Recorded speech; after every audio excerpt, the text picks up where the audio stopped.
বেণীমাধব বেণীমাধব তোমার বাড়ি যাব। বেণীমাধব, তুমি কি আর আমার কথা ভাবো?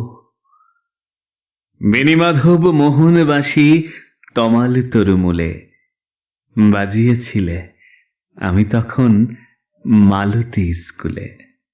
ডেস্কে বসে অঙ্ক করি, ছোট্ট ক্লাস ঘর, বাইরে দিদিমণির পাশে দিদিমণির বর। আমি তখন নবম শ্রেণী, আমি তখন শাড়ি, আলাপ হলো বেণীমাধব সুলেখাদের বাড়ি।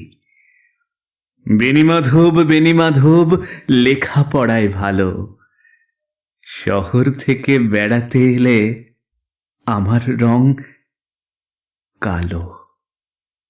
তোমায় দেখে এক দৌড়ে পালিয়ে গেছি ঘরে। বেণীমাধব, আমার বাবা দোকানে কাজ করে। কুঞ্জে অলি গুঞ্জে তবু ফুটেছে মঞ্জরি, সন্ধেবেলা পড়তে বসে অঙ্কে ভুল করি। আমি তখন নবম শ্রেণী, আমি তখন 16। ব্রিজের ধারে বেণীমাধব লুকিয়ে দেখা হলো। বেণীমাধব বেণীমাধব, এত দিনের পরে সত্যি বলো, সেসব কথা এখনো মনে পড়ে? সেসব কথা বলেছ তুমি তোমার প্রেমিকাকে? আমি কেবল একটি দিন তোমার পাশে তাকে দেখেছিলাম আলোর নিচে, অপূর্ব সে আলো।